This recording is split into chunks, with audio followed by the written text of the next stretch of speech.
그 광고를 하나 안 했는데 오늘 점심 식사가 있습니다. 저기 떡국이 준비되어 있는데 맛있어요. 예, 그 자리가 넓으니까 좀 이렇게 떨어져서 앉아서 드시면은 그렇게 문제가 안 되리라고 생각이 됩니다. 세상을 보는 세계관을 세 가지로 나눌 수 있다, 이렇게 생각을 합니다. 첫째는 자연주의적인 세계관이 있어요. 자연이라는 말이 뭡니까? 스스로 되어진다, 이런 뜻 아닙니까? 스스로 되어지게 놔둔다, 이런 뜻이 있어요. 무의자연설이라는 말이 있죠. 무의라는 말은 뭐냐면 억지로 하지 않는다는 거예요. 그냥 내버려 둬라, 이런 뜻이에요. 자연으로 되어지게 내버려 둬라. 자연에서부터 시작해서 자연으로 돌아가는 것이 자연주의적인 세계관입니다. 인간은 흙에서 태어나서 흙으로 돌아갔다. 이게 바로 자연주의적인 세계관이에요. 훌륭한 사상이에요. 그러나 거기에는 하나님이 없어요. 우주에 만들어진 기원을 규명하는데 통용되는 아주 유력한 학설이 빅뱅이라는 학설입니다. 이 이론은 얼마 전에 타계한 영국의 유명한 천체 물리학자 스티븐 호킹이라는 사람이 주장을 한 이론인데, 우주는 어느 순간에 빅뱅, 엄청난 폭발이 일어나면서 생겨났다는 거죠. 빅뱅이라는 것은 큰 폭발이라는 뜻 아닙니까? 빅뱅이 일어나면서 거기에 상상할 수 없는 고온, 뜨거운 열, 빛, 그러면서 파편이 사방으로 튀기 시작한 거죠. 그 엄청난 고열이 점점점 식어가면서 지금 이와 같은 우주가 만들어졌다, 이런 얘기예요. 그리고 이 우주는 지금도 계속해서 팽창하고 있다. 언제까지 어디까지 몰라요. 팽창하고 있다. 보통 우주의 크기가 200억 광년에서 400억 광년에 이른다, 이렇게 말하니까 이건 우리의 상상을 초월하는 그런 이야기죠. 그런데 이 스티븐 호킹이라는 사람이 이 우주가 생성이 되는데 구태여 하나님이 있을 필요는 없다, 이렇게 그의 책에 써놨습니다. 그냥 이 우주는 원리대로 움직일 뿐이다. 예, 아주 묘한 얘기예요. 그렇다면 여러분 한번 생각을 해보십시오. 그게 말이 되는 얘기입니까? 아니, 우주가 빅뱅으로 인해서 만들어졌는데 그러면 도대체 빅뱅이 있기 전에는 뭐가 있는 겁니까? 빅뱅이 왜 일어난 겁니까? 뭔가 이유가 있으니까 빅뱅이 일어나는 거 아니겠어요? 아무런 이유 없이 빅뱅이 일어날까요? 예를 들면 다이너마이트가 폭발을 해요. 그럼 다이너마이트가 아무런 이유 없이 폭발하나요? 다이너마이트를 만든 사람도 있고 다이너마이트에다 불을 붙인 사람이 있으니까 다이너마이트가 폭발할 거 아니에요. 근데 이 엄청난 우주가 빅뱅을 했대는데 아무런 이유도 없어. 그냥 우주는 원리대로 그냥 움직일 뿐이야. 그게 말이 되는 소리냐고. 그런데 무엇보다도 중요한 것은요, 이 자연주의적인 세계관에서는 도덕적인 인과관계를 찾아볼 수 없다는 거예요. 쉽게 얘기하면 우리가 도덕적으로 살아갈 이유가 없는 거예요. 왜요? 이렇게 사나 저렇게 사나 그냥 자연으로 돌아가는데 구태여 도덕적으로 살 이유가 뭐가 있어요? 착하게 선하게 손해보면서 정의를 구현하고 이렇게 살 필요가 있을까요?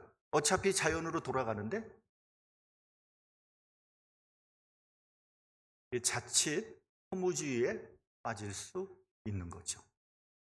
두 번째는 율법주의적인 세계관이라는 게 있습니다. 이거는 하나님을 인정해요. 근데 하나님과의 관계가 율법적인 관계야. 이게 무슨 말이냐면 내가 잘못하면 징계를 받고 내가 잘하면 상금을 받는 그런 보상을 받게 되는 철저한 인과응보의 원리 속에서 살아가는 거예요. 그러니까 이 안에는 보상심리와 저주의식이 동시에 작용하는 거예요. 일이 좀 잘 풀리면 하나님께서 나에게 축복해 주셨다. 교만해지고요. 일이 잘 안 풀리면요. 하나님이 나를 저주했다. 좌절하고 절망하는 거예요. 그러니까 이런 세계관을 가지고 있으면 늘 하나님의 진노 앞에서 전전긍긍하는 거예요. 어떻게 하면 조금 잘못하면 하나님이 나를 벌 주시는 모양이다. 조금 잘 되면 하나님이 나를 축복하지.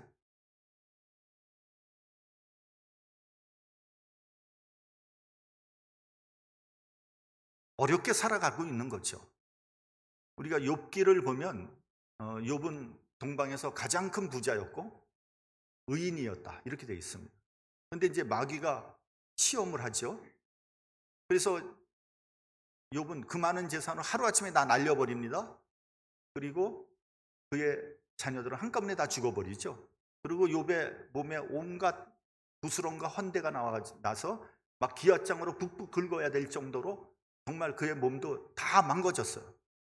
그것을 보고 욥의 부인이 차라리 하나님이 욕하고 죽어라. 그러고 저주하고 욥을 떠나버렸어요. 마누라까지 다 떠나버렸어요. 그런 얘기를 듣고 욥의 친구 3명이 와서 욥을 위로하지 않습니까? 그런데 욥을 위로하러 왔다가 욥을 보니까 너무 그 모양이 참혹한 거예요. 그러니까 그 모양을 보고 말을 잇지 못합니다. 그러다가 이제 이렇게 얘기를 합니다. 당신이 이렇게 고통을 당하는 데는 뭔가가 이유가 있을 것이다. 그렇지 않고서야 이렇게 참혹한 고통을 당할 수 있느냐. 당신 한번 잘 생각해봐라. 하나님 앞에 뭘 잘못했는지. 그리고 그 잘못을 하나님 앞에 회개하라. 그러면 하나님께서 용서해 주시고 다시 옛날같이 모든 것을 되돌려 줄 것이다. 인과응보의 세계관 속에 살아가고 있는 인간의 모습을 보여주고 있는 거죠. 그것이 바로 율법적인 세계관입니다. 요즘에도 많은 사람들이 이런 세계관 속에 살아가고 있어요. 그래서 일이 잘 풀리면 자기가 꽤나 믿음이 좋은 거로 착각을 합니다. 교만해집니다. 일이 잘 풀리지 않으면 하나님께서 나를 저주하시나? 사업이 망하면 내가 하나님 앞에 잘못한 것이 있나? 혹시 11조를 바치지 않아서 그런가? 하나님께 기도를 안 해서 그런가? 몸이 좀 아프면요? 하나님이 나를 치셨나? 이렇게 불안해하는 거예요. 두려워하는 거예요. 그래서 하나님을 아주 고약하고 옹졸한 분으로 만들어버리는 거예요. 잘하면 상 주고 잘못하면 때리고 이런 분으로 만들어버리는 거예요. 여러분, 하나님은 병 주고 약 주는 분이 아니라는 것을 아셔야 됩니다. 세 번째는 은혜적인 세계관 속에 사는 사람이 있어요. 이런 사람은요, 모든 것을 은혜로 해석을 합니다. 일이 잘 풀려도 은혜고요, 일이 잘 못 풀려도 은혜입니다. 고난이 닥치면 하나님의 기쁜 뜻이 있겠지. 하나님께서 더 인내하면서 기도하라고 하시는 거지. 하나님께서 나중에 더 큰 것을, 더 좋은 것을 주려고 하는 것이지. 이렇게 해석을 합니다. 그리고 오히려 감사합니다. 제가 어떤 설교집을 읽다가 이런 예화를 발견했어요. 목사님에게 어떤 가난한 여성이 와서 기도를 부탁합니다. 우리 아들이 지금 중병이 걸렸습니다.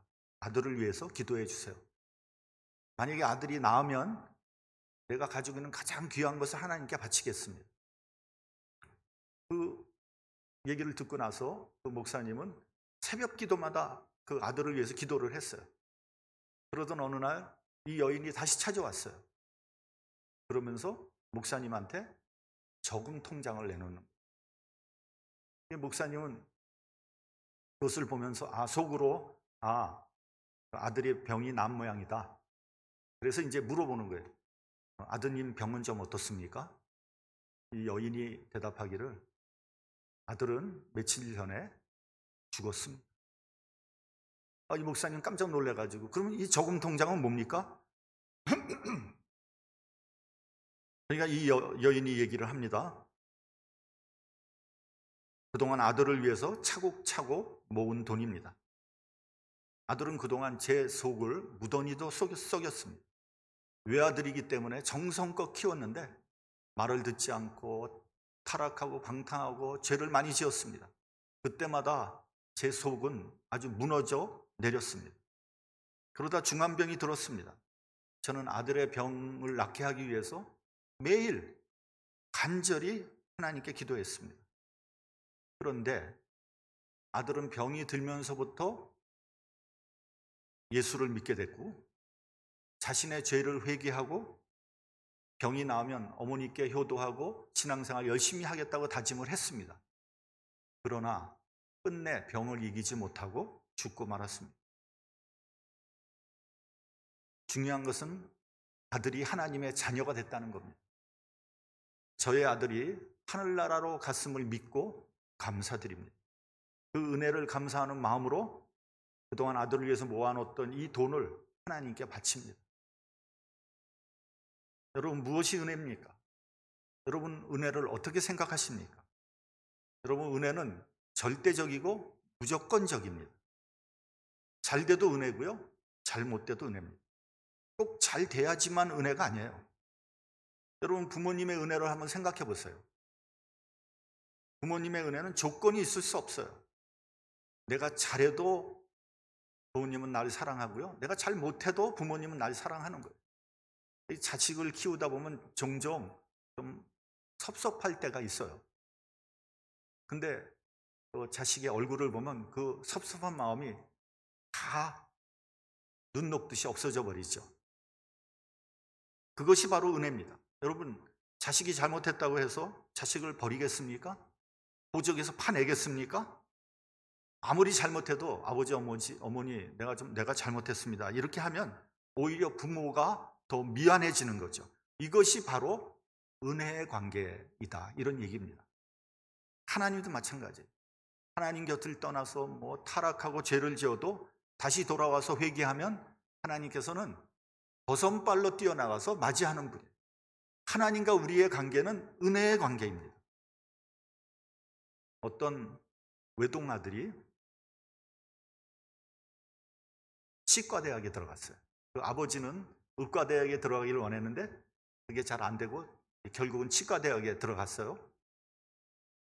치과대학원을 다니다가 이 사람이 한 여성을 만납니다.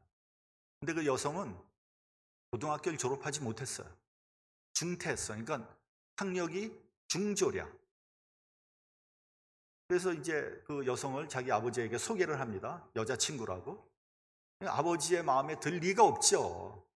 자기 아들은 정말 열심히 가르쳐서 치과대학까지 들어가게 했는데, 아니 그 걸프렌드라는 여자는 중학교밖에 졸업을 못했다는 거죠.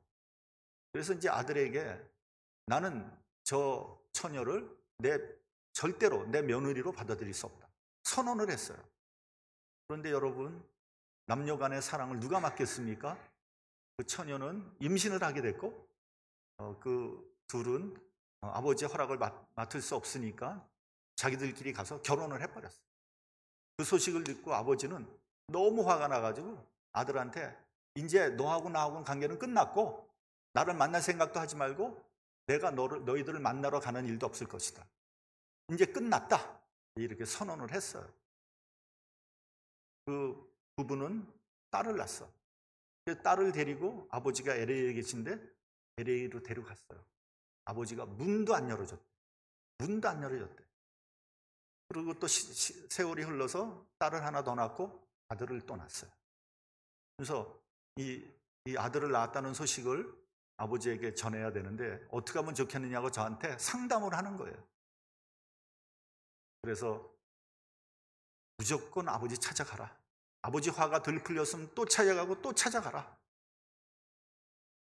그래서 그런지 그 부부가 애들을 데리고 아버지를 또 찾아갔다는 거예요. 아버지가 마음을 열고 또 아들과 며느리와 손주들을 따뜻하게 맞이해 주었다는 거예요. 지가 별 수 있겠습니까? 자식 이기는 부모가 어디 있습니까? 그것이 바로 은혜입니다. 요한복음은 사도 요한이 쓴 책입니다. 사도 요한은 그리스도의 제자로서 3년 동안 예수님과 공생애를 함께 했습니다. 예수께서 십자가를 지시고 돌아가실 때도 제자들 중에서는 유일하게 사도 요한이 십자가 밑에서 예수님의 돌아가시는 것을 본 사람이에요. 부활하신 주님을 만났고요. 그는 평생 부활의 증인으로 살았습니다. 그러니까 그는 주님의 삶과 죽음 그리고 부활을 본 사람이에요. 그는 그리스도를 하나님으로 또 하나님의 아들로 고백을 했습니다. 우리 본문 14절을 같이 봉독하겠습니다. 본문 14절.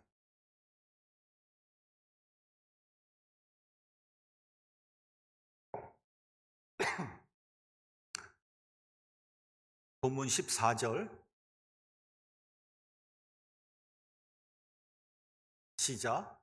말씀이 육신이 되어 우리 가운데 거하심에 우리가 그 영광을 보니 아버지의 독생자의 영광이요 은혜와 진리가 충만하더라. 자, 육신을 그러니까 그 말씀은 하나님이죠. 말씀이 육신을 입고 우리 가운데 임하셨다. 이런 말이죠. 칼 발트라는 유명한 신학자는 이 사실을 인브레이킹이라고 표현을 했어요. 여러분, 브레이크란 말은 깨트리다, 부시다 이런 말 아닙니까? 인은 들어오다 이런 뜻 아니에요? 그러니까 인브레이킹이라는 말은 깨부시고 들어왔다는 거예요. 굳게 닫힌 문을 깨부시고 그 안으로 들어오셨다 이런 뜻이에요. 그러니까 우리의 이 굳게 닫힌 이 마음을 깨부시고 들어왔다는 뜻이에요. 예수께서 이 땅에 오셨을 때 누가 알기나 했습니까? 누가 환영이나 했습니까? 누가 영접이나 했습니까? 아무도 영접하지 않았어요.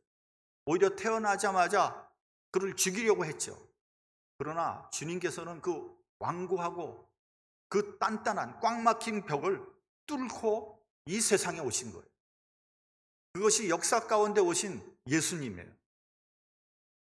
본문 11절을 보면 자기 땅에 오매 자기 백성이 영접치 아니하였으니 라고 되어 있습니다. 예수께서 구세주로 자기 땅에 오셨어요. 다른 사람은 몰라도 자기 백성들은 그분을 영접해야 될 거 아닙니까? 그런데 아무도 영접하지 않았어요.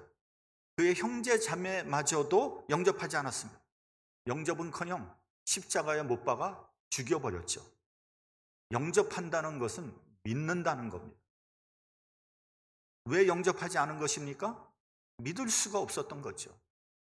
근데 여기에 문제가 있는 거예요. 여러분, 믿지 못하는 것이 문제예요. 여러분, 세상 일도 마찬가지예요. 남편을 믿지 못하면요 불안해지는 거죠. 남편 믿어야죠. 부인을 믿어야 되죠. 근데 매사에 의심을 하는 거예요. 그걸 뭐라 그래요? 의부증, 의처증이라고 그러잖아요. 그럼 같이 못 사는 거예요. 믿어야 돼요. 요즘은 불확실성의 시대라고 합니다. 불확실하니까 믿지 못하는 거고요. 믿지 못하니까 더 불안한 거예요. 그러니까 악순환이 계속되는 겁니다. 결국 믿음이 없는 거예요. 믿으면 행복해지는데 믿지 못하니까 불안한 거죠. 어떤 사람이 그러더라고요. 예수님 믿고 싶은데 통 믿어지질 않습니다. 어떻게 하면 좋겠습니까?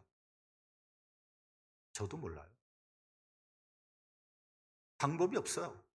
에베소서를 보면 믿음은 뭐라 그랬습니까? 믿음은 은사라 그랬어요. 믿음은 선물이라 그랬어요. 여러분, 믿음은요 의지나 신념이 아니에요. 어떤 사람은 믿습니다 그런다고 믿음이 생기는 게 아니에요. 믿음은 경험이 아니에요. 저는 개인적으로 믿음은 받아들이는 거다 이렇게 생각해요. 받아들이는 거예요. 뭐 남편이 좀 잘못했지만 또 다른 사람이 좀 잘못했지만 받아들이는 거예요. 그러면 믿음이 생기기 시작하는 거예요. 그러므로 받아들이는 마음이 되도록 기도해야 돼요. 노력해야 됩니다. 그러면 나의 완고한 벽이 허물어지고 말 거예요. 예를 들면 이런 거예요. 그 병에다가 뚜껑을 꽉 닫고 바다에 던집니다.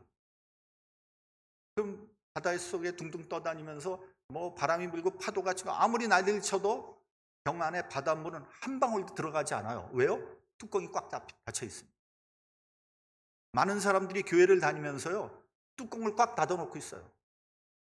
마음의 문을 열지 않아요. 받아들이지 않아요. 그러니까 여러분, 아무리 교회 오래 다녀도요, 그 사람 은혜가 뭔지 모르는, 안 받아들이니까.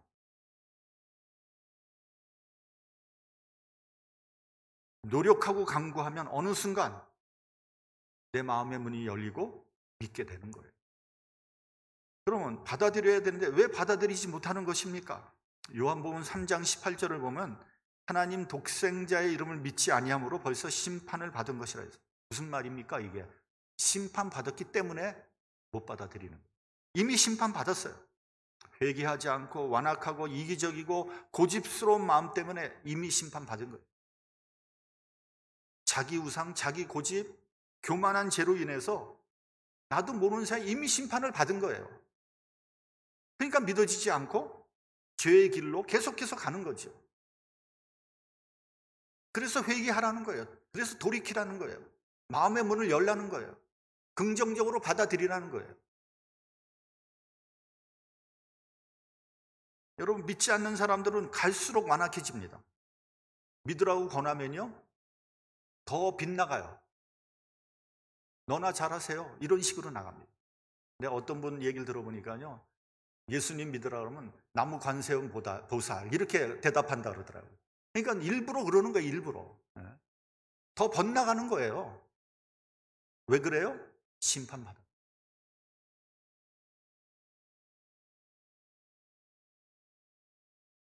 본문에 보면 우리가 그 영광을 보니 아버지 독생자의 영광이라 이렇게 돼 있어요. 사도 요한은 예수님에게서 영광을 본 거예요. 어떤 영광을 봤을까? 제가 한번 생각을 해봤어요. 어떤 목사님이요, 제가 아는 목사님인데 옛날에 그 노태우 대통령이 현직에 있을 때 노태우 대통령하고 악수를 했다는 거예요. 근데 악수를 하는데 그 대통령에게서 또 그 주변에 뭔가 범접할 수 없는, 뭔가 말을 걸 수 없는 어떤 빛과 영광이 있더라는 거예요. 감히 쳐다보지를 못하겠더래요. 뭡니까? 그게 대통령의 영광이죠.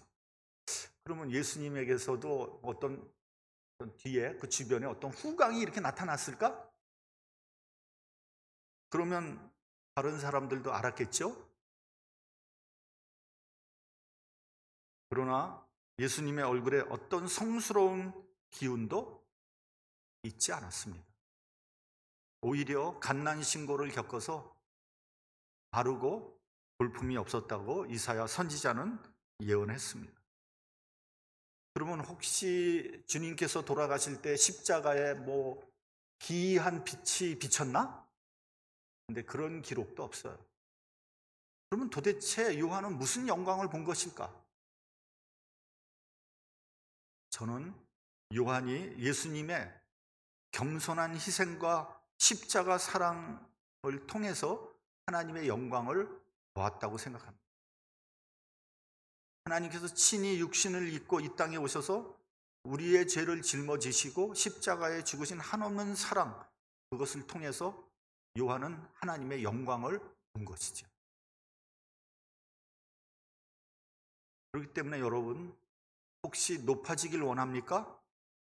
영광 받고 싶습니까? 나를 통해서 하나님의 영광이 나타나기를 원합니까? 아마 그러실 겁니다. 그러면 겸손하게 헌신해 보십시오. 그리고 나의 십자가를 지고 가보십시오. 이름도 없이 빛도 없이 섬겨 보십시오. 알아주지 않아도 희생해 보십시오. 그러면 여러분을 통해서 하나님의 영광이 나타날 것입니다.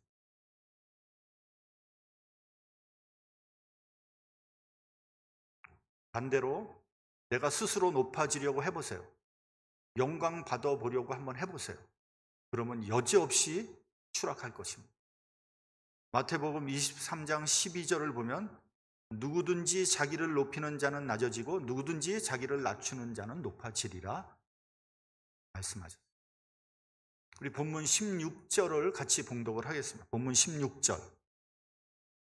자, 시작. 우리가 다 그의 충만한 데서 받으니 은혜 위에 은혜노라. 충만이란 단어가 나와요. 충만이란 단어가 뭡니까? 모두 다 채워졌다는 이야기죠. 앞으로 채워질 거란 얘기가 아니에요. 이미 채워졌어요. 더 이상 채울 게 없어요. 그리스도와 함께 함으로써 더 이상 바라는 것이 없는 거예요. 꽉 채워졌어요. 이게 바로 충만이에요. 여러분들 혹시 그런 경험이 있었는지 모르겠는데 은혜를 충만히 받으면요 더 이상 바라는 것이 없어져요. 저는 처음에 은혜 받았을 때요 너무 은혜가 충만해서 그냥 그대로 하늘나라 가고 싶더라고요. 이 세상에 미련이 하나도 없어지더라고요. 근데 그때 우리 애들은 다 어렸었고 또 벌려놓은 일도 있고 하늘나라 그대로 갈 수는 없는 거죠. 또 그렇게 세상에 살다 보니까 부족함도 느끼고 욕심도 내고 또 불평이 생기고 지지고 볶으면서 살아가게 되는 거죠. 그러나 우리가 은혜를 충만하게 받으면 예수님 한 분만으로 만족하게 되는 거예요. 그러므로 여러분 우리가 기도하면서 하나님 앞에 하나님 이거 해주세요 저거 해주세요 형통하게 해주세요 돈 벌게 해주세요 이렇게 자꾸만 하나님께 요구하는 것은요 아직도 예수님 한 분만으로 만족하지 못하는 거고요 그만큼 충만하지 못하다는 증거예요. 난 이게 내가 은혜를 충만히 받으면 하나님 앞에 감사의 이야기만 나올 거예요. 감사합니다. 고맙습니다. 내가 하나님을 위해서 뭘 해드릴까요? 이렇게 나오지 하나님 뭐 주세요? 이건 안 되는데 이거 해주세요. 충만하지 못하다. 사도행전을 보면 성도들이 은혜를 충만히 받으니까 이런 놀라운 일이 벌어지죠. 믿는 사람이 다 함께 있어 모든 물건을 서로 통용하고 또 재산과 소유를 팔아 각 사람의 필요에 따라 나눠줬다. 여러분 이게 가능한 일입니까? 이런 일이 과연 일어날까요? 예, 가능합니다. 은혜로 충만히 받으면 예수님 한 분만으로 만족하기 때문에 얼마든지 일어날 수 있습니다. 그러나 충만함이 떨어지면 금방 인간적인 욕망이 생기고요. 세상적인 허영심이 생기기 때문에 부작용이 일어나는 거죠. 사도행전 5장을 보면 아나니아와 삽비라 부부가 나옵니다. 그들이 자기의 소유를 팔아 그중 그 값의 일부를 숨기고 나머지를 헌금하면서 이게 전부다. 이게 판 거의 전부다. 이렇게 거짓말을 했어요. 그 얘기를 듣고 베드로가 이렇게 말합니다. 아나니아야, 네가 어찌 성령을 속이고 땅값 얼마를 감추었느냐? 그 다음이 중요합니다. 그 판돈을 내 임의대로 할 수 없었더냐? 언제 다 헌금하라고 얘기하지 않았어요? 일부를 바쳐도 돼요? 안 바쳐도 돼요? 상관없어요? 그걸 네 임의대로 할 수 없었더냐? 임의대로 할 수 있었다는 얘기예요. 이는 사람에게 거짓말한 것이 아니라 하나님에게 한 것이다. 그래서 아나니아와 삽비라 부부는 그 자리에서 죽고 말았어요. 초대 교회에서 일어났던 사실이에요. 본문에 은혜 위에 은혜로라 라는 말씀이 나와요. 이거 헬라어로 보면 카린, 안티, 카린토스 이렇게 되어 있어요. 여기서 안티라는 말은 영어로 instead of라는 말이에요. 뭐뭐뭐 대신에. 은혜를, 이 말은 뭐냐면 다시 해석하면 은혜를 대신하는 것도 은혜다 이런 얘기. 다시 말하면 은혜 아닌 것이 없다는 뜻이에요. 아까도 말씀드렸지만 잘 되어도 은혜, 잘 못 되어도 은혜입니다. 모든 것이 은혜예요. 절대적인 은혜, 이것이 은혜 위에 은혜로라 이런 뜻입니다. 그런데 이것을 좀 잘못 해석을 해서요, 내가 은혜 받았는데 더 큰 은혜 없나? 더 좀 새로운 은혜 없나? 뭔가 좀 눈에 번쩍 뜨이는 은혜 없나? 그러고 쫓아다니다가 이단에 빠지잖아요. 그런 사람들 틀림없이 이단에 빠져요.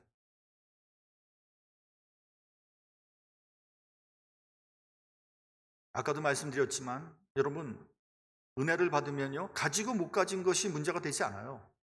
건강하고 병든 것도 문제가 되지 않습니다. 평통하고 말고도 중요한 것이 아니에요. 그냥 이대로 만족하는 거예요. 더 이상 바랄 것이 없는 상태예요. 주님의 은혜에 감사해서 주님 앞에 헌신하는 거예요. 그래서 새소리도 아름답고요, 꽃도 아름답고요, 이 세상도 아름다운 거예요. 과거도 은혜고요, 미래도 은혜고요, 지금 내가 사는 것도 은혜인 거예요. 그러므로 오늘도 좋은 아침이고요, 좋은 주일이에요. 오늘 아침 여러분을 만난 것도 은혜고요, 여러분과 함께 예배 드리는 것도 은혜입니다. 세상은 힘들고 어렵지만, 코로나가 기승을 부리고 있지만 올 한 해도 우리에게 허락하신 것도 은혜인 거예요.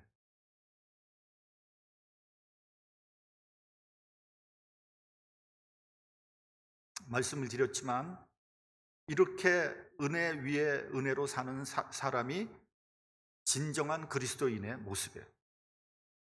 2022년 코로나가 좀 잠잠해질 줄 알았는데 더 심해졌어요. 기승을 부립니다. 세상을 보면 마음이 복잡해지고 불안해지고 좌절이 되죠. 그러나 주님을 바라볼 때 우리의 믿음이 흔들리지 않을 수 있어요. 그리고 은혜로 충만해질 수 있어요. 감사할 수 있어요. 올 한 해 여러분 믿음 충만, 성령 충만, 은혜 충만한 한 해가 되기를 주님의 이름으로 축원합니다. 기도하겠습니다.